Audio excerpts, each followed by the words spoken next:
Mas o fruto do Espírito é amor, alegria, paz, longanimidade, benignidade, bondade, fidelidade, mansidão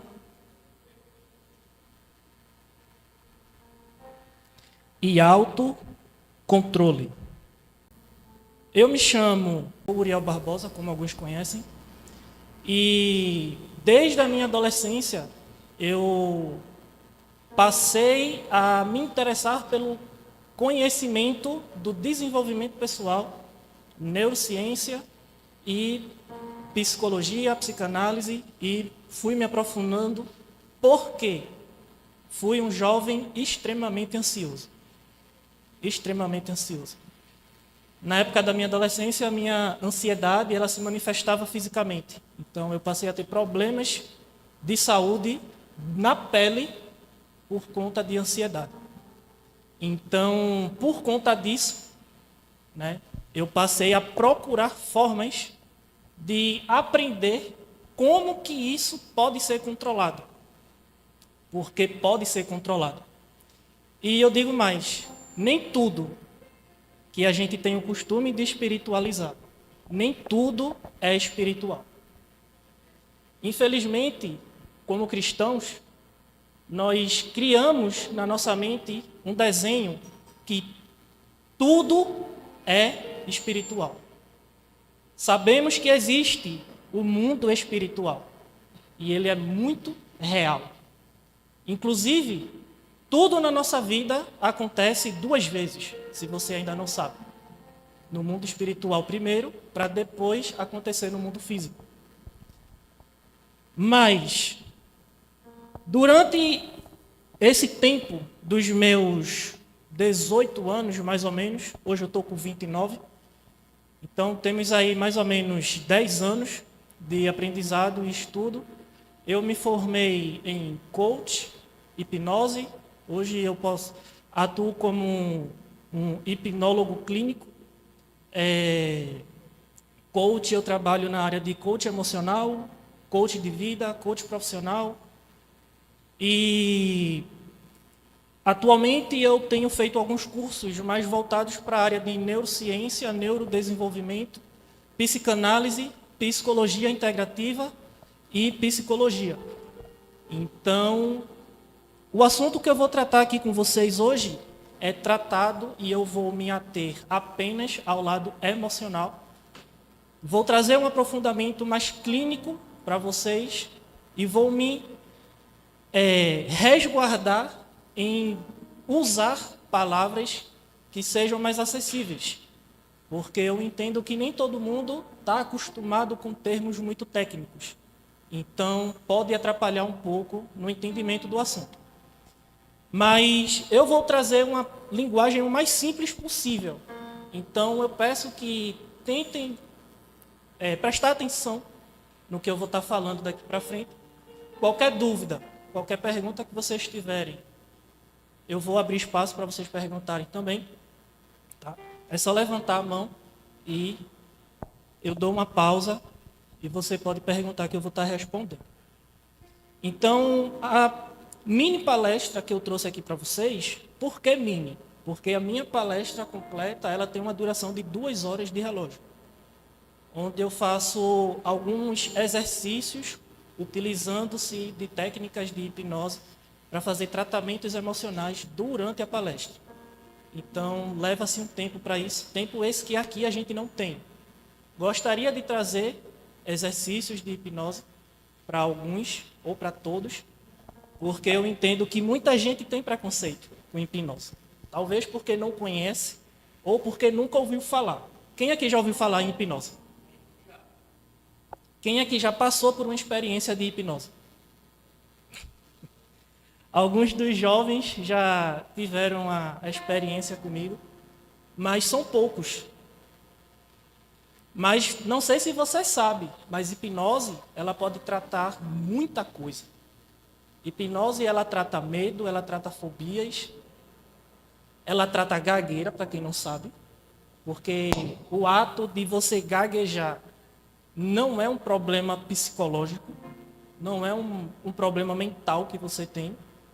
Você gagueja porque você não consegue expor de forma clara o que você pensa. E isso pode ser tratado através da hipnose, porque a gente vai no emocional da pessoa. Tá? Então, vamos lá.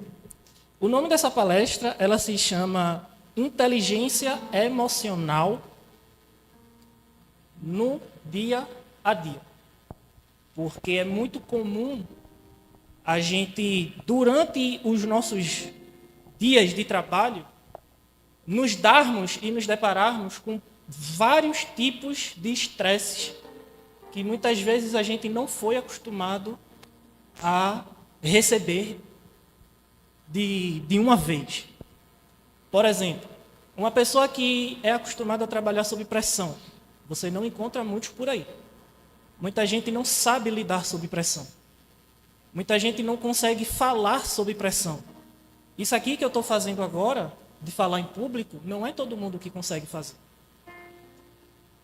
Inclusive, falar em público é um dos 6 medos universais da humanidade.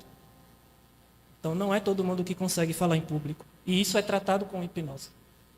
Porque é um medo, gera uma ansiedade. E quando gera uma ansiedade, a tendência natural do corpo humano é fugir. Mas, entendendo a raiz do sentimento, a raiz da emoção, consegue-se trabalhar o medo de falar em público, e essa pessoa fala em público como se tivesse trabalhado com isso a vida toda. Então, a pergunta que eu quero fazer para vocês é a seguinte: quantas vezes vocês já se perguntaram na vida de vocês o porquê determinadas coisas acontecem e não tiveram resposta? Quantas vezes vocês já pensaram que tudo acontece só com você? Parece que o mundo conspira para que você não dê certo. Mas eu posso lhe afirmar, com certeza, não é o mundo que está conspirando contra você. É você mesmo que está se sabotando. A sua mente inconsciente dando sinais de que suas emoções precisam ser tratadas para que você precise e consiga se desbloquear emocionalmente para poder prosseguir e avançar. Muita gente, hoje, 30 anos, 40 anos, acha que viveu 40 anos, quando na verdade ela viveu apenas 7 e está repetindo esse ciclo até hoje. Mas, obreiro, por que até 7 anos? Vou lhe explicar agora de acordo com a psicologia.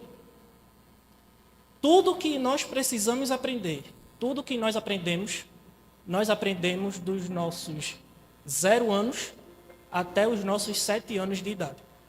A nossa mente, ela é formada, a nossa personalidade, ela é moldada e formada até os nossos 7 anos de idade.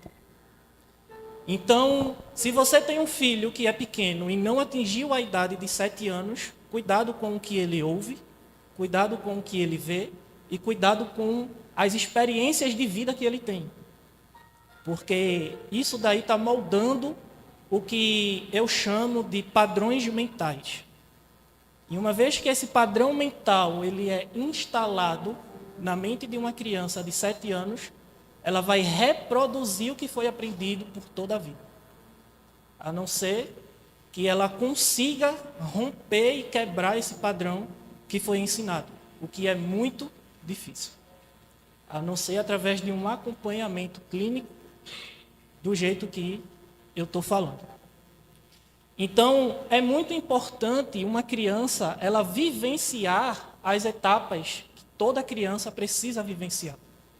Ela precisa explorar, ela precisa fazer perguntas, porque é através das perguntas que uma criança faz, que ela faz a dissociação entre ela, a mãe, o pai, toda a sociedade e regras. A nossa mente, para você entender entender mais, de acordo com a ciência, ela pode ser dividida em 3 partes. A primeira é chamada de id. Isso é da psicanálise, de acordo com Freud. Nós temos a nossa mente dividida em 3: o id, o ego e o superego. Deixa eu fechar aqui que não ligou. O id, o ego e o superego. Todas as 3 fases da nossa mente já vêm conosco desde quando nós nascemos. Não é algo que é de fora para dentro.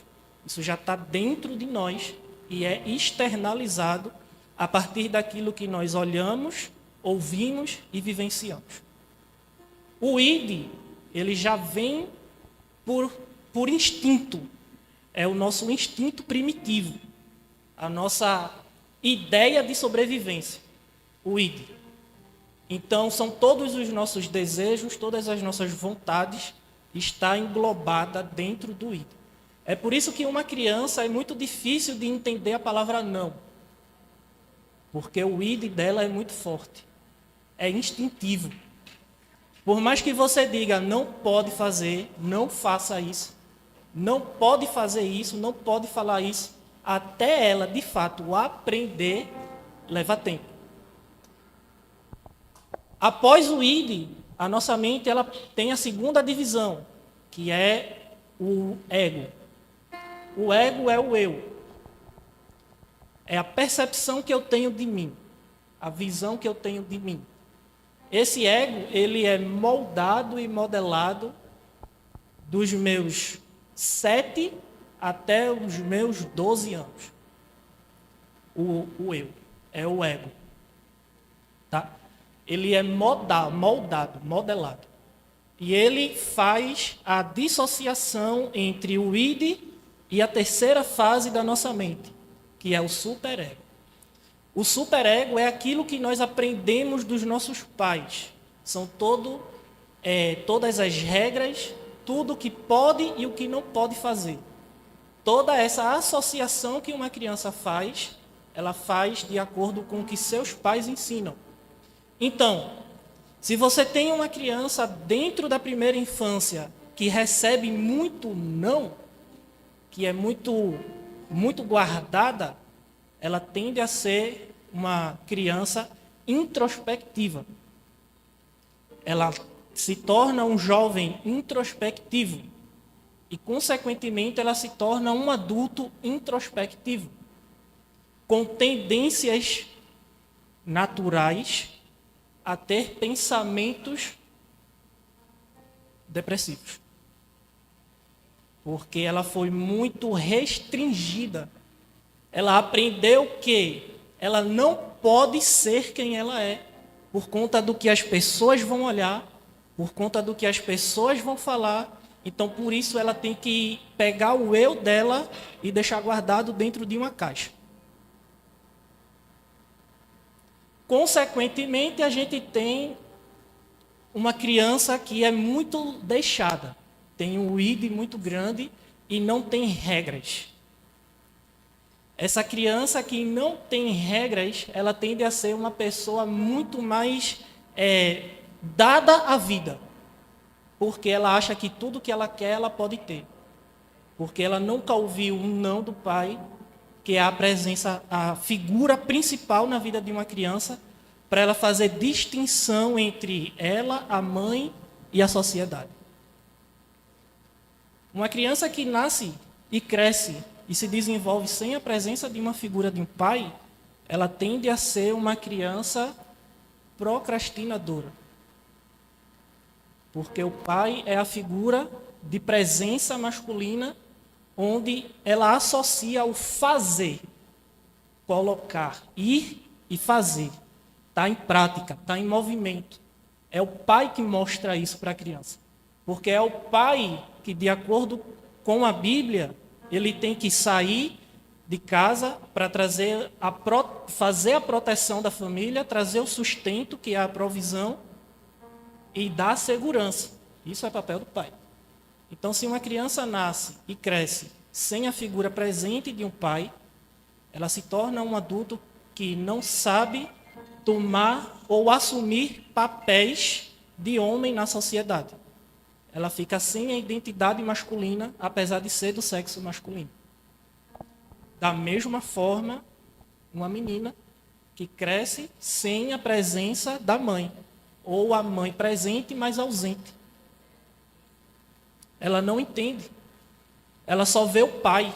E ela cresce uma menina masculinizada, onde ela acha que pode fazer tudo sozinha, que é ela que toma conta de tudo, porque ela nunca viu uma mãe presente dentro de casa, ela não sabe associar papéis e ela não entende o que uma mulher deve fazer. Então ela cresce achando que, para ela, mulher tem que ser igual a homem. Vocês estão conseguindo acompanhar? Da mesma forma, o ego faz o balizamento entre o que já é instintivo, que já está dentro de nós, e entre o superego, que são as regras impostas por nossos pais. E o ego, que é o eu, durante a fase da segunda infância, que é de 7 a 12 anos, vai estar associando os dois e moldando o seu próprio caráter por si mesmo. Não depende mais dos pais para isso. O que você pode fazer, o que você pode ensinar, aproveite até os 7 anos da vida do seu filho. Porque daí para frente ele vai fazer isso sozinho. Se você não fizer o papel da forma que tem que ser feito, ele vai modelar e vai moldar outras pessoas lá fora. E aí muitas vezes a gente escuta mães dizendo: eu não sei aonde eu errei na criação do meu filho. Ou eu não sei aonde eu errei na criação da minha filha. Errou na primeira infância. Não fez o que deveria ser feito, ou o que deveria ter sido feito. Afinal de contas, a Bíblia ela é muito clara quando ela diz: ensina o teu filho no caminho em que deve andar. Porque mesmo que ele se desvie, ele volta. Ele vai saber da verdade. Ele vai saber quem ele é. Qual é o papel dele? Qual é a função dele? Ou dela? Ele vai entender da verdade. O próximo passo para a gente entender isso é que tudo que a gente vivencia, tudo que a gente experiencia, tudo que a gente olha, tudo que a gente ouve, moldam nossos gatilhos emocionais durante a primeira infância. Então, uma criança que é muito regrada, toma muito não pode fazer, não pode fazer, não pode fazer, você percebe que onde ela chega, ela fica muito quieta. Porque gera nela um sentimento de medo. Porque ela acha que qualquer coisa que ela for fazer, ela vai ser advertida. Ela acha que qualquer coisa que ela for fazer em qualquer lugar, ela vai levar uma reclamação. Ela vai levar um não. Por quê? Porque em casa ela está acostumada a levar não. E o que é mais costume da gente ver ou fazer é, quando a gente vai sair, olha, a gente vai sair, e o que é que a gente diz para os nossos filhos? Se comporte. Se comporte quando estiver na rua. Muitas vezes, a mãe ou o pai diz, olha, você só vai falar quando eu deixar. Ou você só vai pedir ou aceitar alguma coisa se eu falar que pode. Você não sabe o destroçamento emocional que você está causando no seu filho fazendo isso. Primeiro ele vai crescer uma criança, um adulto, um jovem completamente dependente da sua opinião para tomar decisões. E isso é devastador. E eu sei, porque eu passei por isso. Durante a minha infância, eu fui muito regrado. Crenças limitantes. Quem aqui já ouviu falar disso? Pouquíssimas pessoas. Crença limitante não é nada mais do que um padrão mental que te limita, quando na verdade você poderia ir muito mais além. Ele trava o teu progresso. E aí você pergunta, poxa, mas por que eu não dou certo? E você ora e começa a fazer jejum e tal. Só que Deus não responde. Mas Deus, será que só me esqueceu? Não é possível, eu estou orando tanto para que isso se resolva. E por que o Senhor não me dá uma resposta? Lembra que eu falei que nem tudo é espiritual? O nosso problema é querer espiritualizar tudo, mas nem tudo é espiritual. Muitas vezes o problema está simplesmente numa emoção que foi bloqueada no seu passado e você não está sabendo lidar com isso e fica repetindo ciclos de padrões comportamentais destrutivos, achando que é a mão de Satanás agindo na sua vida. Quando na verdade não tem nada a ver com o espiritual. Deus condenou a ciência humana? De forma nenhuma. Muito pelo contrário, a ciência humana é do jeito que é hoje porque Deus deu entendimento. Se Deus não tivesse dado entendimento, ninguém teria conhecimento sobre esse assunto. Mas nós conhecemos. E existem pessoas capacitadas para ajudar outras pessoas nesses sentidos. O problema é que, às vezes, a gente acha que não é, que não pode ser, que com a gente isso não acontece. Acontece com o fulano do meu lado, acontece com o irmão do outro, mas comigo não, porque eu sou uma pessoa centrada. Será mesmo que você é centrado? Será mesmo? Ou você apenas se submete a determinadas coisas para poder validar padrões de comportamentos e pensamentos que foram instalados por você ou instalados em você?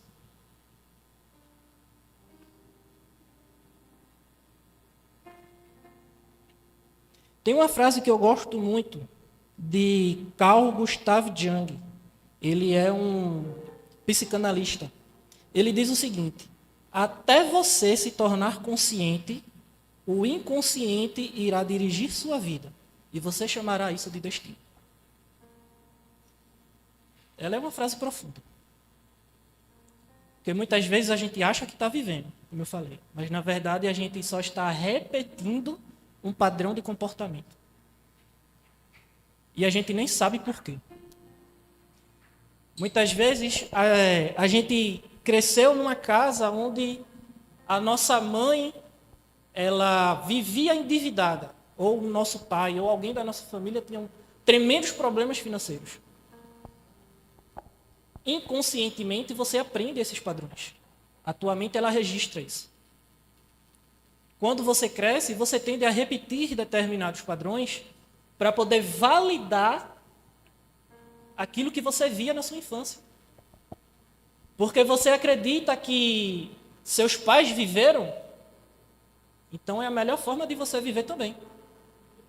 Porque as pessoas que tinham como referência na sua vida vivia isso, e aí você tem que viver da mesma forma. Isso é chamado de padrão comportamental. Padrão emocional é quando você repete padrões que seus pais têm e inconscientemente você também guarda isso para você. E você tende a repetir. Pessoas que são muito explosivas, que gritam, que brigam por causa de qualquer coisa. Nem sempre é apenas a pessoa. Nem tudo é a pessoa. Às vezes ela está apenas repetindo um padrão emocional que ela viveu dentro de casa. E inconscientemente a mente registra isso. Porque a mente de uma criança ela é muito poderosa para guardar informação. Então, se a gente não tiver cuidado, também de forma inconsciente, estamos ensinando nossos filhos a serem adultos lá na frente, completamente desregulados. E às vezes não é porque nós queremos ensinar, é porque nós também não aprendemos. Porque nossos padrões, que são os nossos pais, também não sabiam disso. Estão conseguindo entender até agora?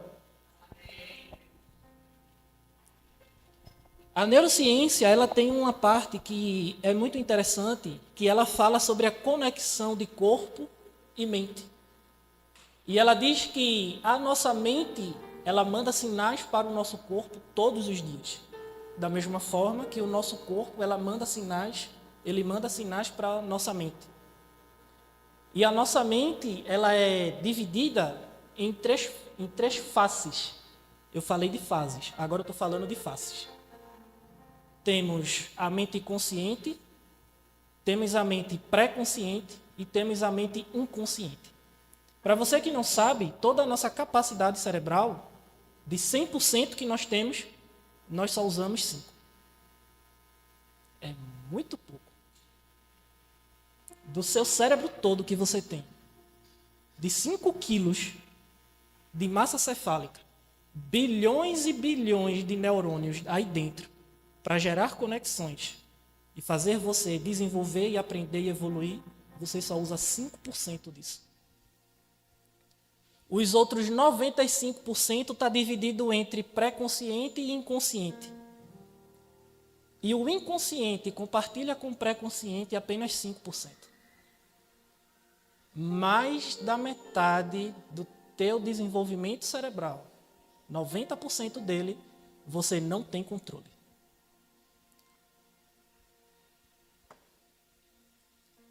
A nossa mente consciente, ela está presente no aqui e no agora. É tudo aquilo que a gente pensa, aquilo que a gente raciocina. Muito rápido. O que a gente pensou, resolveu, está aqui agora. O pré-consciente é aquilo que a gente tem capacidade de lembrar. Por exemplo, quem aqui lembra da primeira casa que viveu durante a infância? Eu lembro. Isso você consegue fazer de acordo com sua mente pré-consciente. Ela te possibilita isso. Oi? Quem não lembra é porque passou para o inconsciente. Entendeu? Ele assumiu essa parte. Então, o que é que acontece? Tudo aquilo que você esqueceu por um propósito. Você não esqueceu por esquecer. Vou falar algo bem interessante aqui para vocês agora. Talvez você não saiba disso. Mas quem aqui passou por determinadas situações na infância que não lembra de forma nenhuma o que foi? Só sabe que passou. Mas não lembra o que foi, nem o que aconteceu, nem com quem estava no momento. Sabe por que você não lembra? Provavelmente foi algo tão traumático para você que sua mente inconsciente tomou partido e fez com que você esquecesse, para que você não vivesse lembrando de algo que te atormentaria. Isso o seu cérebro faz por conta própria. Quem aqui tem sonhos à noite, que quando acorda de manhã, por mais que tente, não lembra? Isso é sinais da tua mente inconsciente, tentando lhe mostrar que tem algo que você precisa fazer para ser resolvido e você não está entendendo.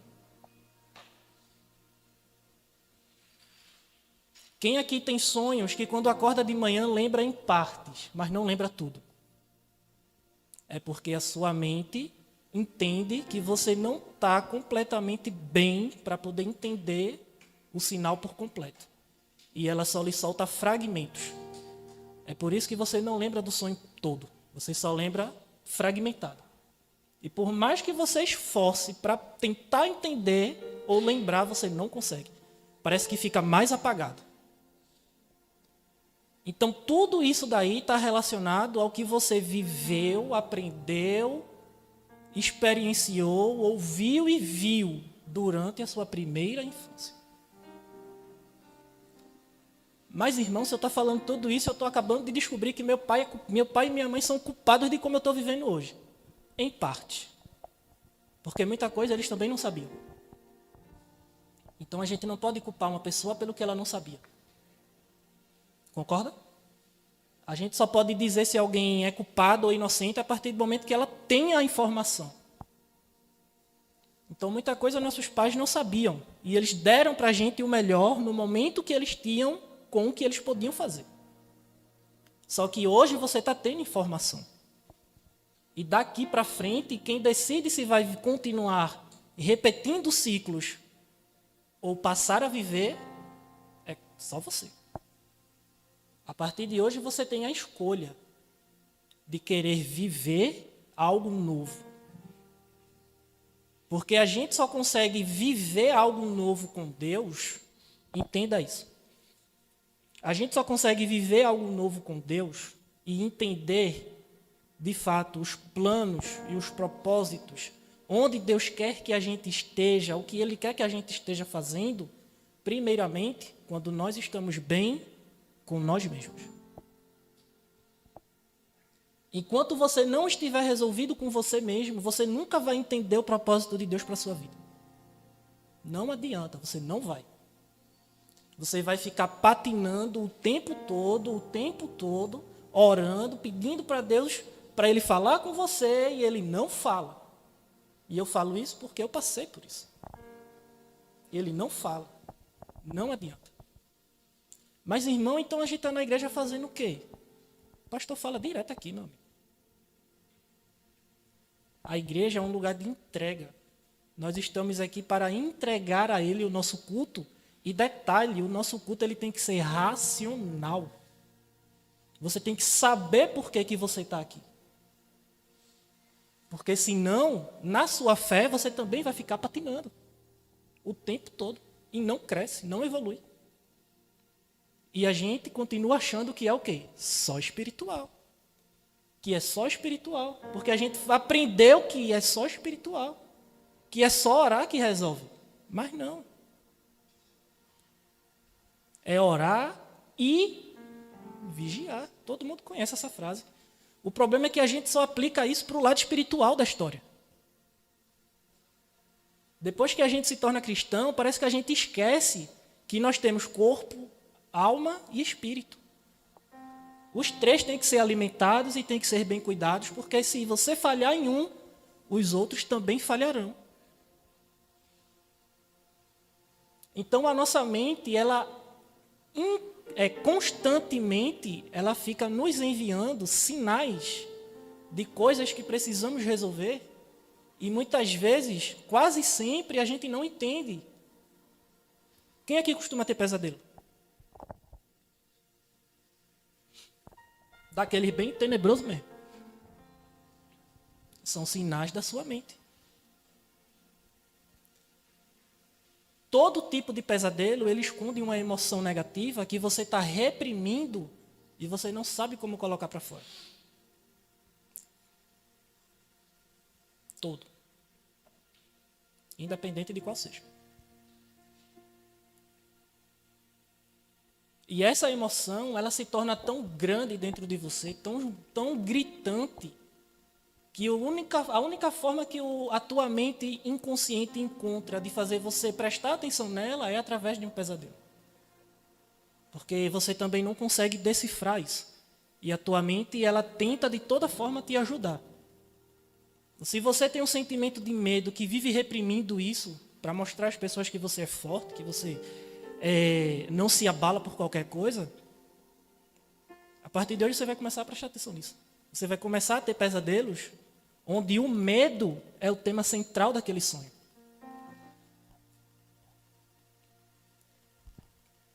Sem mais. Isso é inconsciente.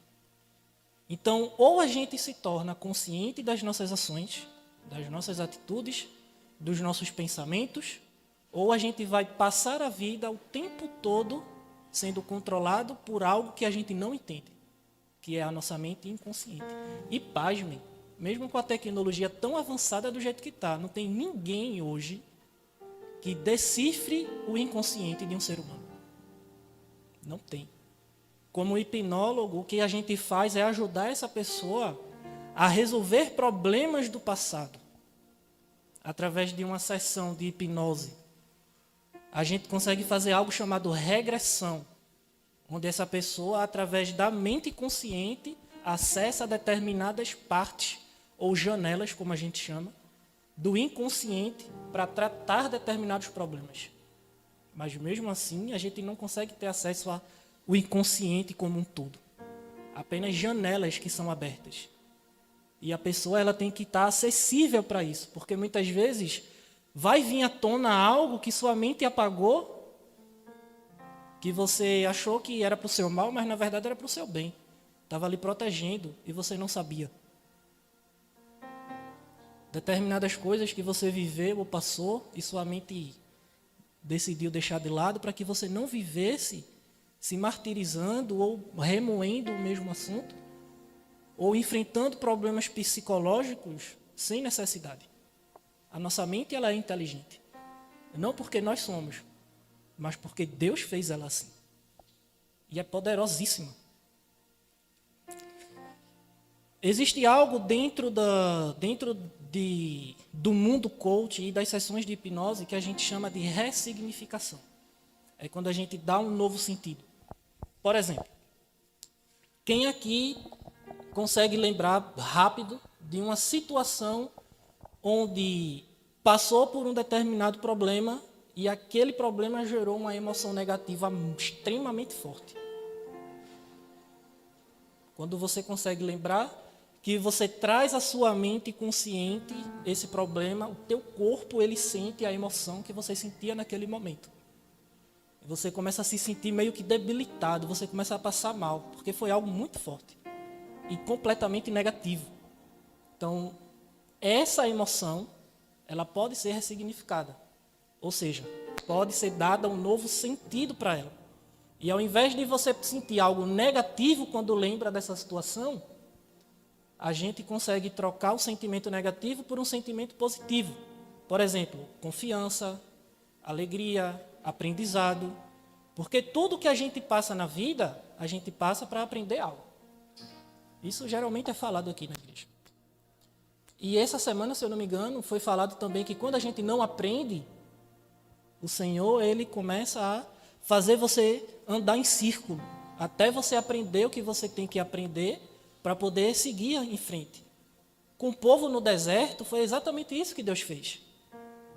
O caminho que eles tinham que cruzar do Egito até Canaã não daria mais do que 5 dias no máximo. Só que Deus fez eles rodarem em círculo por 40 anos por conta de tudo que o povo estava carregando de negativo do Egito e não queria largar. E se você prestar atenção na história, muita coisa se dava emocionalmente. Por que Deus criou as leis? Porque o povo estava apegado na escravidão, estava com a mente de escravo, não sabia o que era ser livre. Então Deus criou as leis para que eles pudessem entender, olha, existe regra. Não é só viver enclausurado e trabalhando. Tem trabalho e tem descanso. Tem festa, tem momento de descanso e vocês têm que aproveitar também.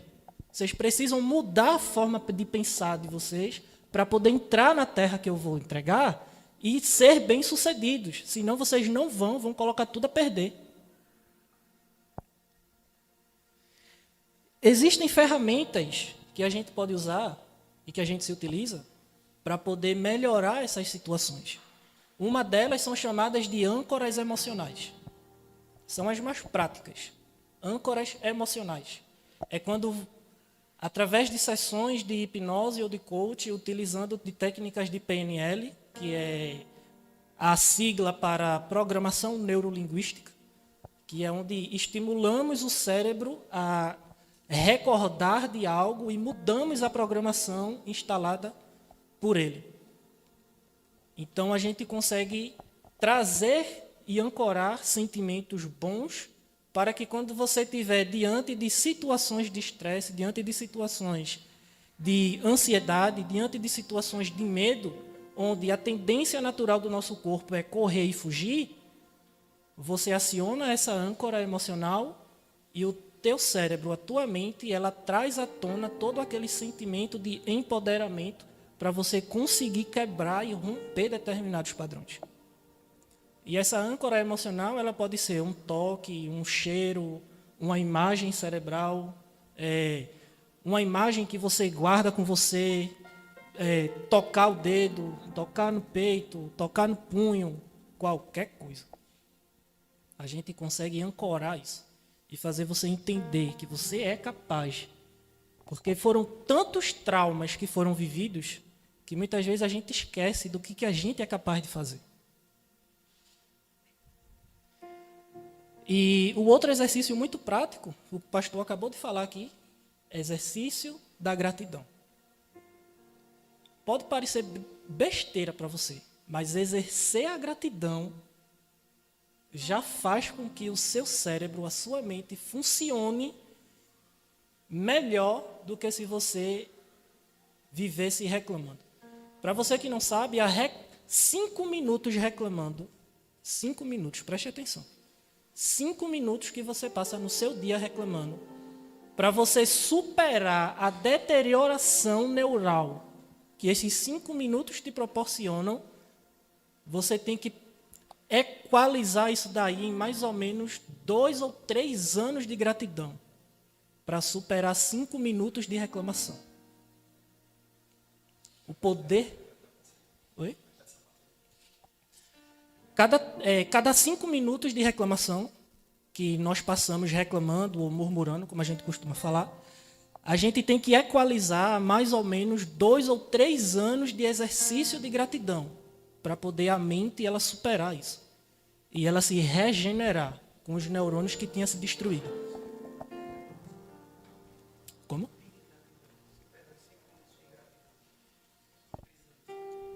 Entendeu? Então, isso é muito sério.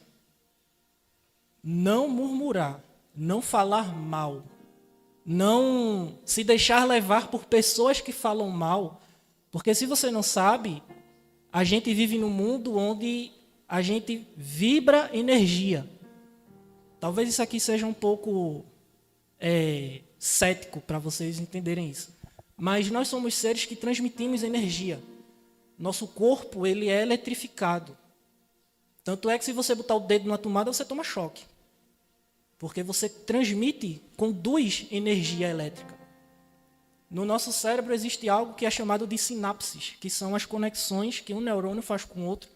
E essas conexões, elas conversam entre si através de sinais elétricos.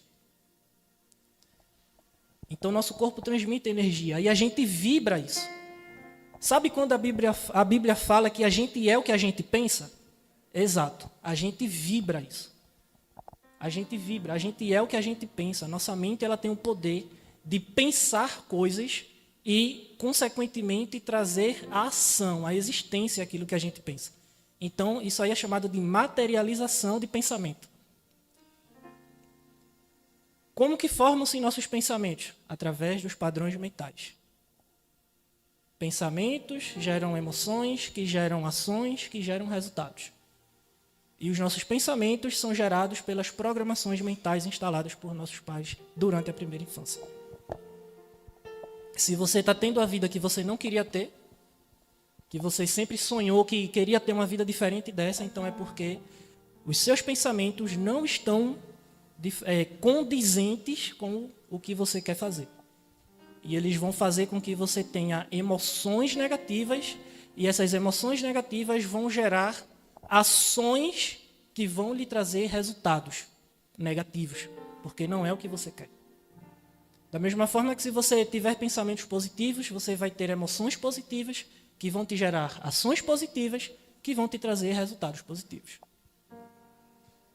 E aí você pergunta, para a gente finalizar, irmão, e Deus não tem o poder de mudar nossos pensamentos? Posso ser sincero com você? Não tem. Na verdade, ele tem, mas ele prefere não fazer. Porque pensamento é algo que a gente escolhe. É a gente que deixa entrar na nossa mente. A seta que o inimigo lança, ela só entra na mente se a gente permitir. Da mesma forma que ela só desce para o coração se a gente deixar. Então, nós temos o poder de pensar positivo ou de pensar negativo. Depende de nós, a escolha é nossa, pensar positivo ou pensar negativo. Se você pensa negativo, passa o tempo todo reclamando com pensamentos negativos, pensamentos destrutivos, você vai ter ações destrutivas e resultados destrutivos, que vão sair de você, passar por seus filhos e passar para a geração seguinte, e vai se criando um ciclo vicioso que alguém, em um determinado momento, vai ter o entendimento de quebrar, que poderia ter sido você. Viver a vida que Deus quer que você viva. Mas isso só vai ser possível se você começar a pensar da forma que Deus quer que você pense. Deus, ele quer, mas ele não obriga. É você quem decide. Deus quer que nós vivamos o melhor da terra. Isso está na Bíblia, é promessa. Mas quem decide se quer viver esse melhor é a gente. Nós que temos que aceitar viver isso. E para vivermos esse melhor da terra, nós temos que aprender a sermos o melhor. Para podermos vivermos o melhor. Porque nós temos o costume de inverter a ordem. Nós queremos ter para poder ser, para depois fazer. Mas é o contrário. Nós temos que ser, fazer, para depois ter. Se você inverte, dá errado.